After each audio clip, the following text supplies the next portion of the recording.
Class 10th के सामाजिक विज्ञान में जो इतिहास का पोर्शन है उसमें से 2 चैप्टर आपको निकाल दिया गया है। औद्योगिकरण का युग, ये 2021 के पाठ्यक्रम में नहीं है। और फिर मुद्रण, संस्कृति और आधुनिक दुनिया, ये भी 2021 के पाठ्यक्रम में नहीं, इसको निकाल दिया गया है।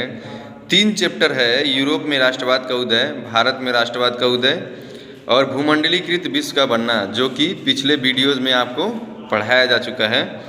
उसके बाद जो है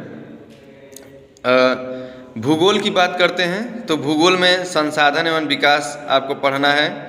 उसका दूसरा चैप्टर है वन्य एवं जीव संसाधन। इसमें केवल जो है मानचित्र संबंधी प्रश्न पूछे जाएंगे आपको। और उसके बाद जल संसाधन है, तो जल संसाधन में भी मानचित्र संबंधी प्रश्न पूछे जाएंगे। उसके बाद आपको चौथा पढ़ना है कृषि, तो कृषि आपको पढ़ना है। खनिज तथा ऊर्जा संसाधन 5वां पढ़ना है। 6वां चैप्टर विनिर्माण उद्योग जो है आपके सिलेबस से निकाल दिया गया है, वो 2021 के पाठ्यक्रम में नहीं है। 7वां आपको पढ़ना है राष्ट्रीय अर्थव्यवस्था की जीवन रेखाएं, ये आपके जो है सिलेबस में है। उसके बाद जो है लोकतांत्रिक यानी नागरिक शास्त्र में आप पढ़ेंगे, तो उसमें से सिर्फ एक चैप्टर निकाला गया है, ठीक है। राजनीतिक दल जो है आपके 2021 के पाठ्यक्रम में से निकाल दिया गया है। बाकी सत्ता की साझेदारी, संघवाद, लोकतंत्र और विविधता, जाति, धर्म और लैंगिक मसले, जन संघर्ष और आंदोलन, ये सभी जो चैप्टर्स हैं, लोकतंत्र के परिणाम, लोकतंत्र की चुनौतियाँ, ये टोटल 8 चैप्टर था, उसमें से एक चैप्टर निकल गया, तो 60 चैप्टर आपको पढ़ना है। ऐसे ही अर्थशास्त्र में है, अर्थशास्त्र में विकास, भारतीय अर्थव्यवस्था के क्षेत्रक, मुद्रा और साख आपके पाठ्यक्रम से निकाल दिया गया है, यह आपके पाठ्यक्रम में नहीं है। वैश्वीकरण और भारतीय अर्थव्यवस्था और उपभोक्ता अधिकार आपको पढ़ना है। यानी कुल 5 चैप्टर था आपका अर्थशास्त्र में, जिसमें से एक चैप्टर आपका निकाल दिया गया है। तो आप इस हिसाब से तैयारी करिए कि अच्छे से अच्छे जो है मार्क्स आपके आएँ, अच्छा से अच्छा आपको नॉलेज मिले। इस क्लास में हम लोग जो है कृषि के बारे में पढ़ेंगे, जो कि भूगोल का चौथा चैप्टर है। आपको बता दें कि दूसरा और तीसरा चैप्टर जो है आपके सिलेबस से निकाल दिया गया है। दूसरा चैप्टर है वन एवं वन्य जीव संसाधन और तीसरा चैप्टर है जल संसाधन। तो अध्याय 2 और 3 को कोविड-19 के कारण 2021 की पाठ्यक्रम परीक्षा के पाठ्यक्रम से हटाया गया है, परंतु मानचित्र संबंधी प्रश्न एवं प्रोजेक्ट से संबंधी कार्य जो है आपको कराए जाएंगे। तो कृषि वाले पोर्शन में हम पढ़ेंगे, कृषि को अंग्रेजी में क्या कहते हैं? एग्रीकल्चर। क्या कहते हैं? हाँ, परिचय जो है इसका थोड़ा समझान लेते हैं कृषि के बारे में, कि भारत में कृषि का महत्वपूर्ण स्थान है और भारत की लगभग 2/3 जनसंख्या कृषि कार्यों में संलग्न है, यानी कृषि कार्य करती है। 2/3 जनसंख्या जो है कृषि कार्य करती है। कृषि को प्राथमिक क्रिया में शामिल किया जाता है। यह देश इसलिए ज़्यादातर खाद्यान्न उत्पन्न करती है क्योंकि अधिकतर लोग कृषि कार्य में जुटे हुए हैं। कृषि का वह क्षेत्र जो खाद्यान्नों के अतिरिक्त विभिन्न उद्योगों के लिए कच्चा माल भी पैदा करती है। यानी कृषि वह क्षेत्र है जो सिर्फ खाद्यान्न ही नहीं, कच्चे माल को भी तैयार करती है। जैसे चीनी बनाने के लिए हमें गन्ना की ज़रूरत है ना, तो गन्ना जो है क्या है? रॉ मटेरियल हो गया, कच्चा माल हो गया। जैसे कपड़े बनाने के लिए कपास की ज़रूरत है, तो कपास जो है कच्चा माल हो गया। ऐसी बहुत सारी चीज़ें हैं। इन सब के अलावा जो है चाय, काफ़ी, मसाले इत्यादि का भी जो है निर्यात किया जाता है। भारत मतलब अधिक मात्रा में इनका उत्पादन करता है। कृषि के प्रकार की बात करते हैं तो कृषि देश की प्राचीन आर्थिक क्रिया है। भारत एक कृषि प्रधान देश है, ठीक है। और प्राचीन काल से ही जो है इसकी आर्थिक क्रिया कृषि रही है। विगत हजारों वर्षों के दौरान भौतिक, पर्यावरण, प्रौद्योगिकी और सामाजिक सांस्कृतिक रीति रिवाजों के अनुसार खेती करने की विधियों में सार्थक परिवर्तन हुआ है। जीवन निर्वाह कृषि से लेकर वाणिज्य कृषि तक के अनेक प्रकार हैं। वर्तमान में भारत के विभिन्न भागों में अनेक प्रकार के कृषि तंत्र अपनाए गए हैं। सबसे पहले कृषि की बात करते हैं तो प्रारंभिक जीविका निर्वाह कृषि, जैसे मनुष्य जो है अपने जीवन निर्वाह के लिए भूमि के छोटे छोटे टुकड़ों पर जो है कृषि कार्य करता है प्रारंभ में। ठीक है, प्रारंभिक जीवन में मनुष्य जो है लकड़ी के हल से खेत जोतता था, ठीक है, खुदाई करता था, किसी छड़ी से जो है खुदाई करता था और अपना खेती कार्य करता था। ठीक है, और इस प्रकार कृषि प्रायः मानसून, मिट्टी की उर्वरता और फसल उगाने के लिए अन्य पर्यावरणीय परिस्थितियों की उपयुक्तता पर निर्भर करती है। यह कर्तन दहन प्रणाली स्लैश एंड बर्न्स कृषि है। किसान भूमि के छोटे टुकड़े को साफ करके उन पर अपने परिवार का भरण पोषण के लिए अनाज व खाद्यान्न की फसलें उत्पन्न करता है या उगाता है। जब मिट्टी की उर्वरता कम हो जाती है तो किसान उस भूमि के टुकड़े से स्थानांतरित हो जाते हैं, यानी उस जमीन को छोड़ देता है और कृषि के लिए दूसरा भूमि का टुकड़ा साफ करता है जो उर्वरा शक्ति जिसकी मजबूत हो या जिसकी उर्वरा शक्ति अधिक हो। कृषि के इस तरह के स्थानांतरण से प्राकृतिक क्रियाओं द्वारा मिट्टी की उर्वरता शक्ति बढ़ जाती है।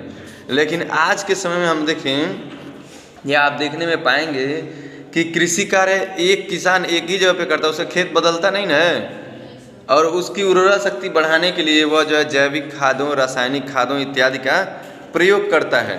ठीक है, उसके बाद जो है अब देखिए ये जो देश के विभिन्न भागों में इस प्रकार की कृषि को विभिन्न नामों से जाना जाता है, जैसे एक स्थान से दूसरे स्थान पर चले जाना। तो कह रहा है देश के उत्तर पूर्वी असम, मेघालय, मिजोरम और नागालैंड में इसे झूम कृषि कहा जाता है। झूम कृषि में क्या है कि कर्तन दहन प्रणाली कृषि को मैक्सिको और मध्य अमेरिका में मिल्पा, ठीक है, अच्छा उस वाले में बताते हैं कि एक स्थान से दूसरे स्थान पे जाने वाला जो है, अच्छा वो तो मतलब असम में, उत्तरी पूर्वी असम, मेघालय, मिजोरम और नागालैंड में उसे झूम कृषि कहा जाता है। मणिपुर में, पामलू और छत्तीसगढ़ के बस्तर जिले तथा अंडमान निकोबार द्वीप समूह में इसे दीपा कहा जाता है, इस प्रकार की कृषि को। ठीक है, उसके बाद झूम कृषि है। अब झूम कृषि में कर्तन दहन प्रणाली कृषि को मैक्सिको और मध्य अमेरिका में मिल्पा कहा जाता है। वेनेजुएला में कोनको, ब्राज़ील में रोका और मध्य अफ्रीका में मसोले, इंडोनेशिया में लदांग और वियतनाम में रे के नाम से जाना जाता है। भारत में भी यह कृषि प्रचलित है। मध्य प्रदेश में इसे बेबर या दहिया, आंध्र प्रदेश में पोडू अथवा पेंडा, उड़ीसा में पामाडावी या कोमान या बरिंगा, पश्चिम घाट में कुमारी कहते हैं और दक्षिण पूर्वी राजस्थान में वालरे या वाल्टरे कहते हैं। हिमालय क्षेत्र में ऐसी कृषि को, ठीक है, या झूम कृषि को खील कहते हैं। झारखंड में कुरुआ कहते हैं और उत्तर पूर्वी प्रदेशों में झूम आदि नामों से पुकारा जाता है। ठीक है, इतना नाम है इसका, सोच लीजिए। गहन जीविका कृषि, अब भाई उन क्षेत्रों में इस तरह की कृषि की जाती है जहाँ भूमि पर जनसंख्या का दबाव अधिक होता है। इस श्रम गहन कृषि में अधिक उत्पादन की प्राप्ति के लिए अधिक मात्रा में जैव रासायनिक निवेशों और सिंचाई का प्रयोग किया जाता है। भारत में भू स्वामित्व में विरासत के अधिकार के कारण जोतों का आकार पीढ़ी दर पीढ़ी छोटा और अलाभप्रद होता जा रहा है और किसान वैकल्पिक रोजगार न होने के कारण सीमित भूमि से अधिक उपज प्राप्त करने का निरंतर प्रयास कर रहे हैं। ठीक है, जिससे कृषि भूमि पर दबाव निरंतर बढ़ता जा रहा है। उसके बाद है वाणिज्यिक कृषि।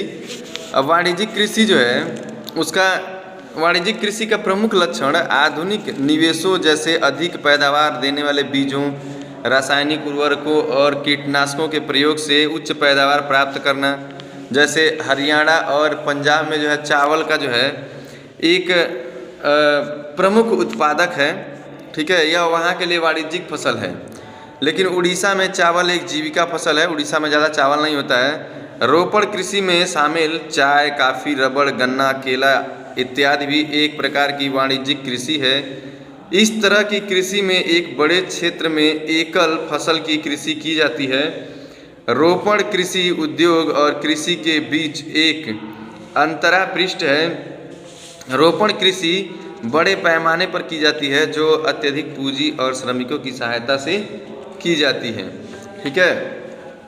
उसके बाद शस्य प्रारूप की बात करते हैं। भारत में रबी की फसलें, देखिए रबी की फसलें जो है अक्टूबर से दिसंबर के मध्य जो है बोई जाती हैं और ग्रीष्म ऋतु में अप्रैल से जून के मध्य में काटा जाता है। गेहूं, जौ, मटर, चना और सरसों कुछ प्रमुख रबी की फसलें हैं और इन्हें जो है उत्तर और उत्तरी पश्चिमी राज्यों जैसे पंजाब, हरियाणा, हिमाचल प्रदेश, जम्मू कश्मीर, उत्तराखंड और उत्तर प्रदेश में गेहूं और अन्य रबी की फसलों के उत्पादन हेतु महत्वपूर्ण राज्य हैं।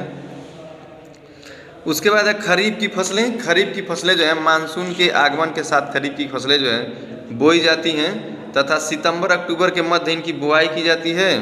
चावल, मक्का, ज्वार, बाजरा, तूर मने अरहर, तूर अरहर हम लोग कहते हैं ना रहरी की दाल, वही तूर, मूंग, उड़द, कपास, जूट, मूंगफली और सोयाबीन खरीफ की ऋतु में बोई जाने वाली प्रमुख फसलें हैं। चावल की खेती मुख्य रूप से असम, पश्चिमी बंगाल, उड़ीसा, आंध्र प्रदेश, तेलंगाना, तमिलनाडु, केरल और महाराष्ट्र, विशेषकर कोंकण तटीय क्षेत्रों, उत्तर प्रदेश और बिहार में की जाती है। पिछले कुछ वर्षों में पंजाब और हरियाणा में बोई जाने वाली महत्वपूर्ण फसल चावल जो है बन गई है। असम और पश्चिमी बंगाल और उड़ीसा में धान की तीन फसलें आस, अमन और बोरो बोई जाती हैं। ये सब याद रखना आपको, है ना। असम, पश्चिमी बंगाल और उड़ीसा में धान की तीन फसलें बोई जाती हैं। कौन कौन सी? आस, अमन और बोरो। आस, अमन, बोरो ये फसलों के नाम है, जैसे हमारे वहाँ है ना, ठीक है, उसी प्रकार से वहाँ भी नाम है। उसके बाद आता है जायद की फसलें। जायद की फसलें मतलब रबी और खरीफ की फसल ऋतुओं के बीच ग्रीष्म ऋतु में बोई जाने वाली फसल को जायद की फसलों में शामिल किया जाता है। जायद ऋतु में प्रमुखतः तरबूज, खरबूजे, खीरे, सब्जियों और चारे की फसलें की जाती हैं। गन्ने की फसल को तैयार होने में लगभग 1 वर्ष का समय लगता है। ठीक है ना, याद रखेंगे। भारत की कुछ प्रमुख फसलें हैं, जैसे चावल हो गया, गेहूं हो गया, उसके बाद जो है कुछ मोटे अनाज उगाए जाते हैं। ठीक है, मोटे अनाज, जैसे भारत में उगाए जाने वाले प्रमुख मोटे अनाजों में ज्वार, बाजरा और रागी शामिल है। यद्यपि इन्हें मोटा अनाज कहते हैं, लेकिन इनमें पोषक तत्वों की प्रचुर मात्रा पाई जाती है। उसके बाद बाजरा हो गया, मक्का हो गया, दालें हो गया, कुछ अन्य फसलें हैं जैसे गन्ना हो गया, तिलहन हो गया, चाय हो गया, काफ़ी हो गया, बागवानी फसलें हो गया, रबड़ हो गया। ठीक है, रेशेदार फसलें भी हैं। अब आप सोचेंगे रेशेदार फसलें किसे कहते हैं, तो जूट, पटसन, कपास, प्राकृतिक रेशम, ये सब जो है रेशेदार फसलें हैं। कपास को भारत का मूल पौधा माना जाता है। कपास वस्त्र उद्योग में एक प्रमुख कच्चा माल है, जैसा मैंने अभी कुछ समय पहले आपको बताया। तो उसके बाद है एक भूदान एवं ग्राम्य दान। ठीक है, इसके बारे में बात करेंगे। तो महात्मा गांधी के नमक सत्याग्रह में प्रमुख सत्याग्रही रहे विनोबा भावे को गांधी जी ने अपना आध्यात्मिक उत्तराधिकारी घोषित किया था। गांधी जी के ग्राम स्वराज में गहरी आस्था थी। गांधी जी के निधन के उपरांत जो है उनके संदेश को जन सामान्य तक पहुंचाने के लिए विनोबा भावे ने लगभग देश भर की पद यात्रा की। और एक बार जब वे आंध्र प्रदेश के एक गांव पोचमपल्ली में बोल रहे थे, तो कुछ भूमिहीन गरीब ग्रामीणों ने उनसे अपने आर्थिक भरण पोषण के लिए कुछ भूमि मांगी। विनोबा भावे ने तुरंत उनसे कोई वायदा तो नहीं किया, परंतु उनको आश्वासन दिया कि यदि वे सहकारी खेती करें तो वे भारत सरकार से बात करके उनके लिए ज़मीन मुहैया करवाएंगे। और अचानक श्री रामचंद्र रेड्डी उठ खड़े हुए और उन्होंने 80 भूमिहीन ग्रामीणों को 80 एकड़ भूमि बांटने की पेशकश की। इसे ही भूदान के नाम से जाना जाता है। और भूदान आंदोलन जो है, कई बार पूछा जाता है कि भूदान आंदोलन किसने शुरू की, ये क्वेश्चन है, तो आप तुरंत बताएंगे कि विनोबा भावे ने जो है भूदान आंदोलन को शुरू किया था। और विनोबा भावे द्वारा शुरू किए गए इस भूदान ग्राम दान आंदोलन को रक्तहीन क्रांति का नाम भी दिया गया। ठीक है, आप ये भी ध्यान रखेंगे कि जो इंग्लैंड की क्रांति है उसे गौरवपूर्ण क्रांति, शानदार क्रांति, रक्तहीन क्रांति आदि नामों से जाना जाता है, लेकिन भारत में जब रक्तहीन क्रांति की बात आती है तो यहाँ पे विनोबा भावे का नाम पहले आता है कि उन्होंने जो भूदान आंदोलन शुरू किया था उसे जो है रक्तहीन क्रांति के नाम से जाना जाता है। ठीक है, उसके बाद आप बात करेंगे खाद्य सुरक्षा। तो खाद्य सुरक्षा जैसे कोई भी जो है खाने की चीज़ है तो उसकी सुरक्षा करना जरूरी है। अगर उसे सुरक्षित नहीं रखेंगे तो भविष्य में जो है उपयोग नहीं की जा सकती है। अब वर्तमान समय में खाद्य सुरक्षा के लिए जो है एक तो जैसे हम सीधे सीधे बात कर सकते हैं कि जो भी खाने पीने की चीज़ें उनको सुरक्षित रखना। जैसे आम को सुरक्षित रखने के लिए क्या करते हैं? आम को सुरक्षित रखने के लिए क्या करते हैं? हाँ, उसका खटाई डाल देते हैं, गुरचरा डाल देते हैं, पता नहीं क्या क्या डालते हैं। तो भारत की खाद्य सुरक्षा नीति का प्राथमिक उद्देश्य सामान्य लोगों को खरीद सकने योग्य कीमतों पर खाद्यान्नों की उपलब्धता को सुनिश्चित करना है। इससे निर्धन भोजन प्राप्त करने में समर्थ हुए। इस नीति का केंद्र कृषि उत्पादन में वृद्धि और भंडारों को बनाए रखने के लिए चावल और गेहूं की अधिक प्राप्ति के लिए समर्थन मूल्य को निर्धारित करना है। खाद्यान्नों की अधिक प्राप्ति और भंडारण की व्यवस्था फूड कॉरपोरेशन ऑफ इंडिया करती है, जबकि इसके वितरण को सार्वजनिक वितरण प्रणाली जो है सुनिश्चित करती है। ठीक है, उसके बाद आपको बताएंगे कि कई बार पूछा जाता है कुछ क्वेश्चंस के बारे में। ये चैप्टर में इतना ही था और उसको हम थोड़ा बता देते हैं। जैसे मूंगफली खरीफ की फसल है। ठीक है, मूंगफली जो है खरीफ की फसल है और देश में मुख्य तिलहनों के कुल उत्पादन की आधा भाग इसी फसल से होता है। सबसे ज़्यादा मूंगफली का तेल। ठीक है, विश्व की लगभग 13% सब्जियों का उत्पादन करता है भारत। रबड़ मुख्य रूप से केरल, तमिलनाडु, कर्नाटक, अंडमान निकोबार द्वीप समूह में और मेघालय में गारो पहाड़ियों में उगाया जाता है। रेशम के उत्पादन के लिए रेशम के कीड़े का पालन किया जाता है। उसके बाद कृषि क्या है तो आपको बता दें, यह एक प्राथमिक क्रिया है जो हमारे लिए खाद्यान्न उत्पन्न करती है। इसके अंतर्गत भूमि को जोतने, फसल उगाने एवं पशुपालन की क्रिया को सम्मिलित किया जाता है। एक और कि हरित क्रांति।